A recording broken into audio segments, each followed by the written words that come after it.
Hi friends, haven't talked to you in a while. I haven't made a video in about 2 months. I had a few shorts batched that have been coming out over the last couple of weeks, but I haven't actually sat down and made a video for. I looked on my long form videos. The last one I posted was May 5th, so this is a video for Monday, June 27th, so almost 2 months, like short a week. Partly because I've just been so busy with real life stuff, and partly because I've been wrestling with the idea of going too deep on personal stuff on this channel. But screw it, this is also sort of my video diary and legacy I'm leaving as long as YouTube is still around. This one's gonna get kind of deep, so it's mainly for family and friends that are close, or anybody that's morbidly curious about drama from a person that you don't even really know. You're all welcome, but don't say I didn't warn you. My father, Thomas William Schwarz, born in Appleton, Wisconsin, died last Monday, 22nd of June, 2026. A little over a month after his birthday on May 18th, 1952, if you guys want to gather that much detail. And obviously it's a monumentous event.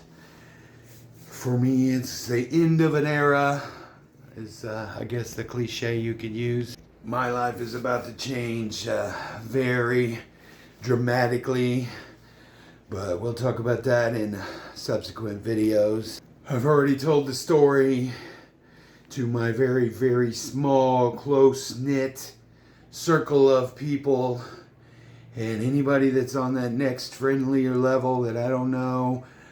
I don't need to hear the condolences, and I don't want to tell the story again. So anybody that goes, oh, I'm sorry, what happened? I could say, here's the link. And he was feeling sick for a couple of months, and he went to the doctor, and they kind of just shined him on. He thought he had pneumonia. He thought he had long COVID. The doctor gave him some antibiotics and sent him on his way. And within the last month or so, he's been experiencing some pain in there, and so he went back to the doctor, and they finally took a biopsy and a CT scan or whatever they do, and it was already stage 4. It was all over in his lung and in his pelvis and in his leg and just all over inside. And he couldn't do the chemo because for the last couple of months he couldn't breathe, so every time he would lay down in bed, he said it was like a little alligator trying to just eat his insides, and he would just cough, and he couldn't get any sleep because he'd just cough all night long. So he started sleeping in the chair in the living room, and he'd sleep for a couple hours at night, and then he would doze off while he was watching his shows all day. When he found out that it was terminal, he started showing me where the bodies were buried and all of that kind of thing. The doctor wanted him to come out to the office one more time, and he finally was just like, I can't, it killed me the last time. He had to leave the house just in walking and doing all that stuff. He said, I'm not doing it. So we had to have hospice start coming to the house. He said, I'm not leaving the house again. He gave me the truck, and they said we could possibly have 2 months. And when it all was discovered and came out in the wash, we ended up with less than 3 weeks. He was on the oxygen, but even at that, right there at the end, the last few days, he just couldn't even walk through the kitchen to the bathroom. He looked like he was sweating and out of breath, like he had just ran a marathon, just walking through the kitchen to the bathroom. And he barely made it by the time he got there anyway. He couldn't hold it. And I always made the joke, that was the rule for the pets. When the puppies couldn't make it back outside to go to the bathroom anymore, when they just were laying in their piss there, it's time for the ride. It's time to go to the farm. So when he couldn't make it to the bathroom anymore, we got a urinal. And I said, it's time to take a ride into the country. I know it's morbid humor, but that's all I got right now. He deteriorated real fast right there at the end, which isn't that the way it's supposed to be. That's just a textbook ending. It's like live a long, full life and then go quick. You know, he was in a lot of pain, so he was just done. Once we talked about everything and got all the plans organized, and there's a few loose ends still that me and my stepmom Terry have to resolve and wait for the death certificate before we can do anything with money or licenses or bills, changing bills over and doing all that stuff. But he was in good spirits right till the end. I came over on Friday and we were joking around and we watched Jeopardy and watched America Says, and then I had to leave to go to work. I'll get back to that in a minute. But the last week or so, we just made sure that he just had anything he wanted. He wanted Arby's one day, so we got him Arby's. And the next night, she was going, what do you want for dinner? And he said, you know what I want? I want a nutty roll from Golden Glazed Donuts. And she was like, okay. And he was like, that's what I want for breakfast. And she was like, yeah, okay, but like, what do you want for dinner? And he was like, oh, I had that sandwich yesterday, so I'll eat the other half of that sandwich, but I want that nutty roll from Golden Glaze. So she went out the next day and got him the box of donuts from Golden Glaze, and he had his nutty roll. And he was mainly down to just his fruit cups that he ate after he would give him a boost of energy after he would walk on his treadmill, and he still had a handful of those, so he was munching on those because he just didn't have an appetite towards the end. I think that's a general symptom. He wanted steak and shrimp, and Terry went and got all the stuff for it, but he was gone before she had a chance to make it. We had that for dinner the other night while we were watching Jeopardy. So some of the habits will continue, kind of almost in his honor. But anyway, I had to work at the restaurant all day on Saturday because we had bands and events going on, and Sunday was Father's Day, and so I knew we were going to be a little busy for that, so I worked all day that day, and both days I went home to my house and got some sleep, and I didn't go over there. And Sunday night I was like, I should go over there, but I was tired, and I came home and I laid down, and he was up at all hours of the day and night anyway, so I knew if I woke up at midnight or 2 in the morning, I would just mosey over there and start the day and start the week and see how he was doing and all that. And ended up sleeping hard all night long. And I woke up bright and early at like 5 or 5:30, and immediately, just wide awake. And that never happens with me, especially early in the morning like that. And I put on my shoes, and I was like, I'm going to go over there, I'm going to trim the sidewalk, and I'm going to do a bunch of work, and I'm going to figure out, then we're going to figure out what we want for lunch, and just trying to start planning out my day.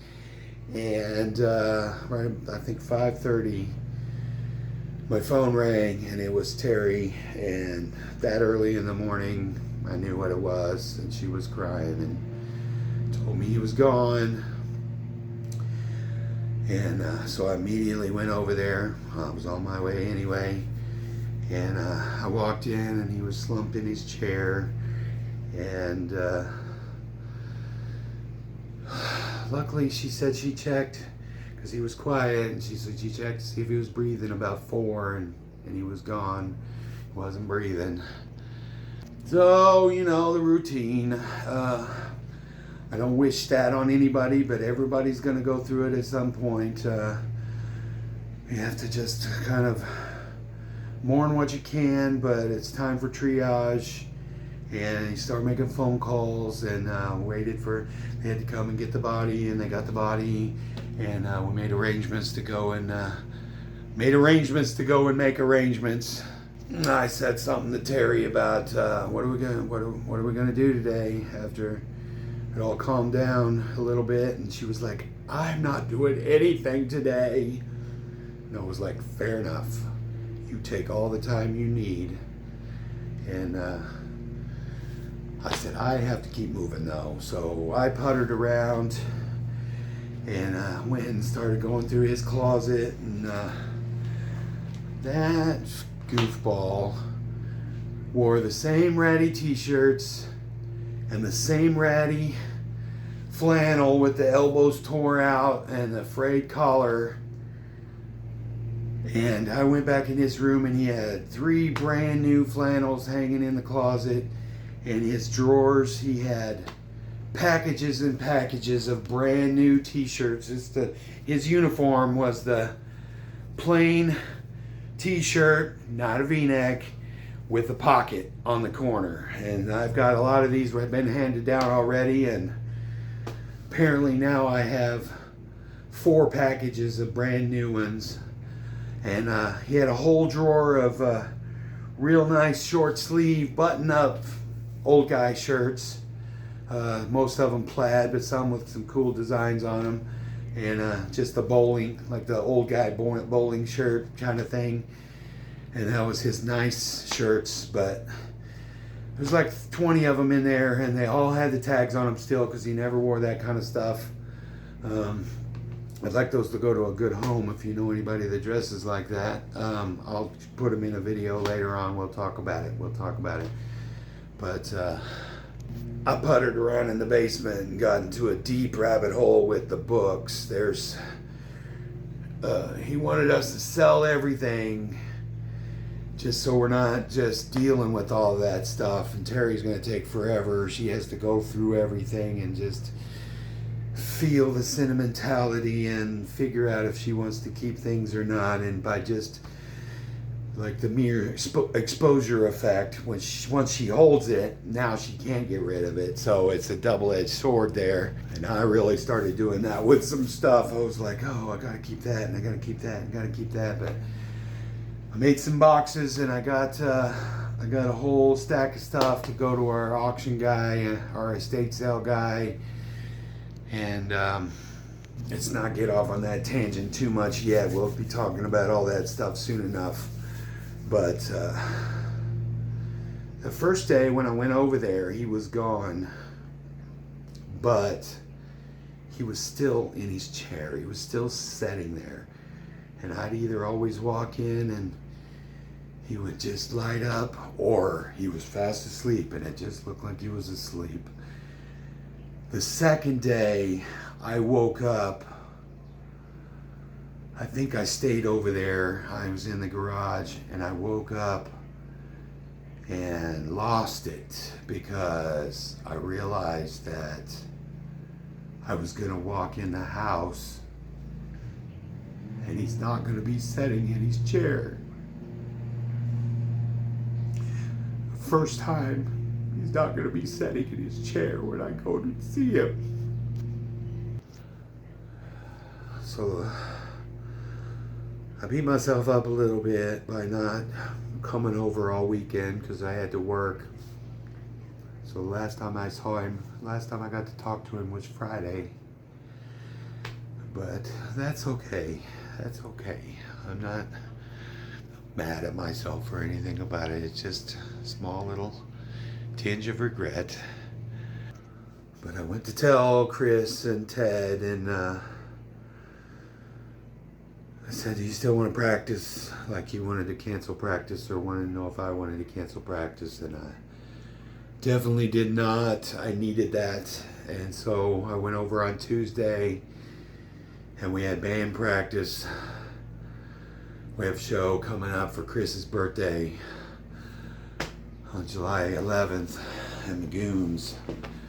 So I said, no, we need to practice, and I need to practice, and that really opened my soul a little bit.